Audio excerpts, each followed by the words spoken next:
In the quiet hum of St. Mary's Hospital in downtown Chicago, where the fluorescent lights cast a soft glow on weary faces, a young nurse named Emily Harper moved through her shift like a gentle breeze. She was 28, with kind hazel eyes and hair tied back in a simple ponytail. Emily had always dreamed of helping others, but life had a way of testing her resolve. Tonight, as she checked on her young patient, little Tommy Thompson, she felt the weight of the world on her shoulders. Tommy was only 7, fighting a rare blood disorder that kept him in the pediatric ward for weeks. His laughter, though faint, was a bright spot in her long days. Emily paused at Tommy's bedside, adjusting his foredrip with careful hands. The boy looked up at her with wide blue eyes. "Nurse Emily, will you read me a story?"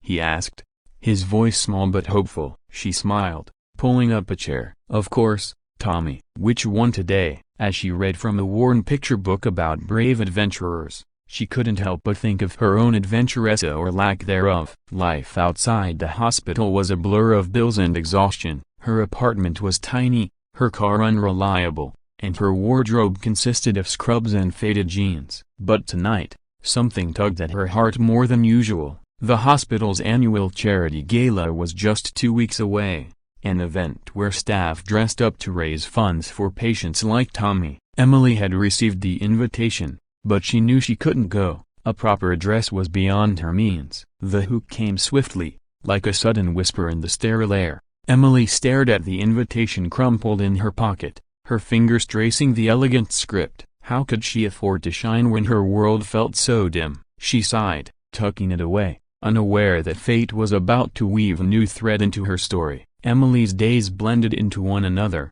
a rhythm of beeps from monitors and the soft shuffle of her sensible shoes on linoleum floors. She had grown up in a small Illinois town, the daughter of a single mother who worked 2 jobs to keep them afloat. Nursing school had been her escape, funded by scholarships and late-night shifts at a diner. Now, in the city, she poured her soul into her work. Tommy had become special to her. His mother had passed away years ago, leaving his father, Mr. David Thompson, to shoulder the burden alone. David was a quiet man in his mid-30s, with salt and pepper hair and a worn leather jacket that spoke of long hours at his construction job. He visited every evening after work, his eyes etched with worry. One afternoon, as Emily administered Tommy's medication, David arrived early. He stood in the doorway, watching her with a thoughtful expression. "You're good with him," he said softly, his voice carrying the faint drawl of someone from the Midwest. Emily looked up,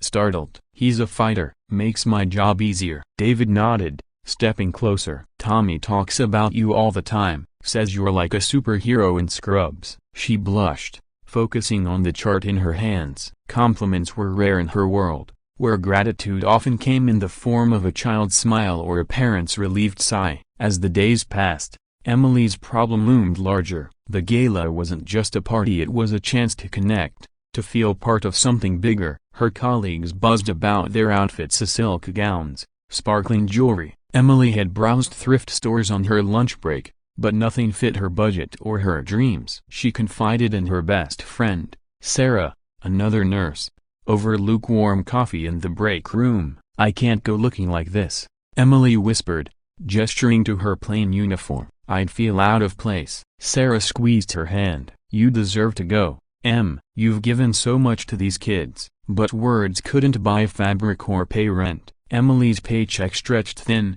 Student loans, utilities, groceries. A dress seemed frivolous, yet it symbolized something deeper, a spark of joy in her selfless life. Building the context took time, like the slow drip of an ore. Emily's shifts grew longer as Tommy's condition fluctuated. One evening, after a particularly rough day where Tommy's fever spiked, she stayed late, holding his hand until he fell asleep. David lingered too, his chair creaking as he shifted. "You don't have to do this," he said. "Your shift ended hours ago." Emily shrugged, her voice tired but warm. "He's scared. I can't just leave." David watched her, his expression softening. In that moment, the hospital room felt less clinical, more like a shared sanctuary. The window overlooked the city lights, twinkling like distant stars, and the air held the faint scent of antiseptic mixed with the boy's apple juice. Emotion built layer by layer, As Emily's internal world unfolded, she remembered her own childhood Christmases,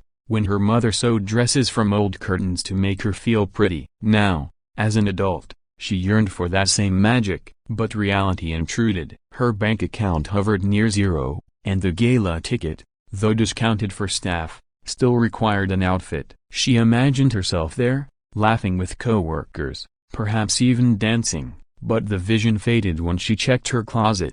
Nothing but practical clothes. Loneliness crept in, a quiet companion to her fatigue. Tommy's illness reminded her of life's fragility, making her own struggles feel small yet poignant. Rising tension simmered gently, like a pot on low heat. A week before the gala, Tommy's doctor delivered good news. His latest tests showed improvement. The ward erupted in quiet cheers. David hugged Emily impulsively, his arm strong from years of manual labor. "Thank you," he murmured, "for everything." She pulled back, flustered, her cheeks warm. Later that day, as she prepared to leave, David caught her in the hallway. "Emily, can I talk to you?" His voice was hesitant, unlike his usual steady tone. She nodded, curiosity piqued. They walked to the hospital cafe, where the aroma of fresh coffee mingled with the chatter of visitors. David stirred his cup slowly, building the moment. "Tommy's been asking about the gala. He wants me to go,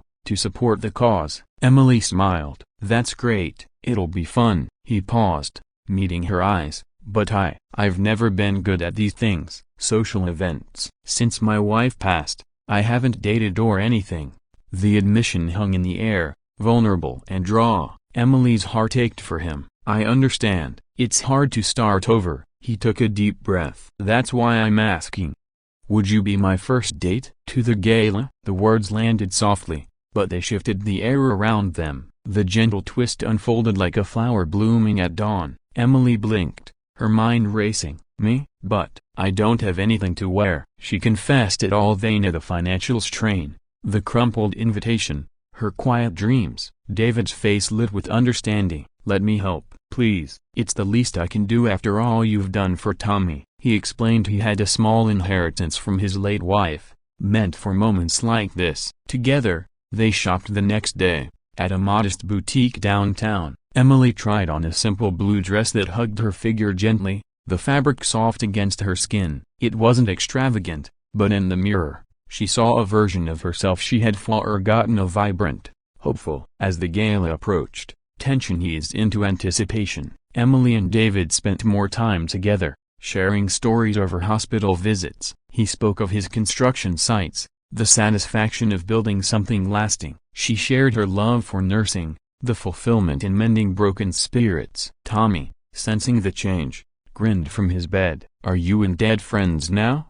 he teased. Emily laughed, a sound light and free. The night of the gala arrived. The hospital ballroom transformed with twinkling lights and fresh flowers. Emily stepped in on David's arm, the dress swaying with each step. Music played softly, a jazz band in the corner. Colleagues greeted them warmly, whispers of admiration following. "You look beautiful," David said, his hand warm on hers. They danced slowly, his steps tentative but sincere. Conversation flowed easily about dreams, losses, and second chances. Emily felt seen, not just as a nurse, but as a woman with her own story. The breakthrough came midway through the evening, under the soft chandelier glow. David led her to a quiet balcony overlooking the city. "Emily, you've given Tommy hope, and me too." He paused, his eyes earnest. "This isn't just gratitude. I like you, a lot." She smiled, tears glistening. "I like you too, David." They kissed gently,